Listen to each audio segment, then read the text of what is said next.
നോട്ടങ്ങൾ പറയാതെ പറയുന്ന ഓർമ്മകളാണ്. ബാല്യം മുതൽ മൂല്യമുള്ള ഇഷ്ടങ്ങളെ എന്നെക്കാളും അറിയുന്ന എന്റെ കുടുംബവും വിശ്വാസത്തിന്റെ മുഖമുള്ള ബാസിത് വെഡിംഗ് മാൾ പോലെ എത്രയോ സുന്ദരമാണ്.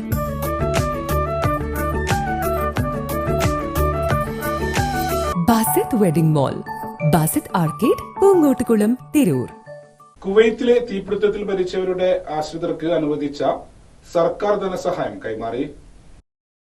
കുവൈത്തിലെ മൻകാഫിലെ അപ്പാർട്ട്മെന്റിലുണ്ടായ തീപിടുത്തത്തിൽ മരിച്ചവരുടെ കുടുംബത്തിനുള്ള സർക്കാർ ധനസഹായം ന്യൂനപക്ഷ ക്ഷേമ വകുപ്പ് മന്ത്രി വി അബ്ദുറഹ്മാൻ ആശ്രിതർക്ക് കൈമാറി. തിരൂർ, കൂട്ടായി, കുപ്പന്റെപുരക്കൽ, നൂഹ്, പുലാമന്തോൾ, മരക്കാടത്ത് പറമ്പിൽ, തുരത്ത്, ബാഹുലയൻ എന്നിവരുടെ ആശ്രിതർക്കാണ് വീടുകളിലെത്തി മന്ത്രി ധനസഹായം കൈമാറിയത്. കുവൈത്ത് ദുരന്തവുമായി ബന്ധപ്പെട്ട് ആ ദുരന്തത്തിൽ അകപ്പെട്ട ബന്ധുക്കളെ സഹായിക്കാൻ ഗവൺമെൻറ് നല്ല രീതിയിൽ ഇടപെട്ടിട്ടുണ്ട്. ഇതിൽ കേരള ഗവൺമെൻറ് കുടുംബങ്ങളെ സഹായിക്കുക എന്നുള്ള രീതിയിൽ അവർക്കൊരു ആശ്വാസം പകരാൻ 5 ലക്ഷം രൂപ നമ്മൾ കൊടുക്കുന്നുണ്ട്. അതോടൊപ്പം തന്നെ കേരളത്തിൻ്റെ പ്രിയപ്പെട്ട വ്യവസായി MA യൂസുഫ് അലി, അദ്ദേഹം 5 ലക്ഷം രൂപ എല്ലാ കുടുംബങ്ങൾക്കും നൽകി.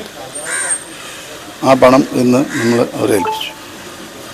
സർക്കാരിൻ്റെ പണം 5 ലക്ഷം രൂപ തിങ്കൾ ചൊവ്വ ദിവസങ്ങളിലായി അവരുടെ ബാങ്കുകളിലെത്തും.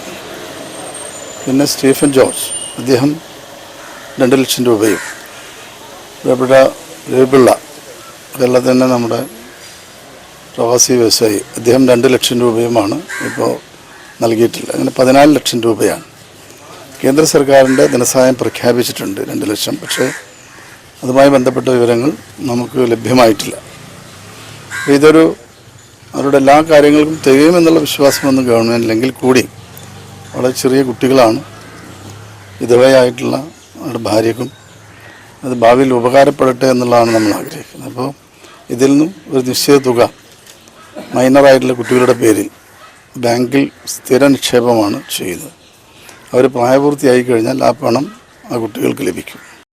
മുഖ്യമന്ത്രിയുടെ ദുരിതാശ്വാസ നിധിയിൽ നിന്ന് 5 ലക്ഷം രൂപയും പ്രമുഖ വ്യവസായികൾ നൽകിയ തുകയും ചേർത്ത് 14 ലക്ഷം രൂപ വീതമാണ് ഇരു കുടുംബങ്ങൾക്കും മന്ത്രി കൈമാറിയത്.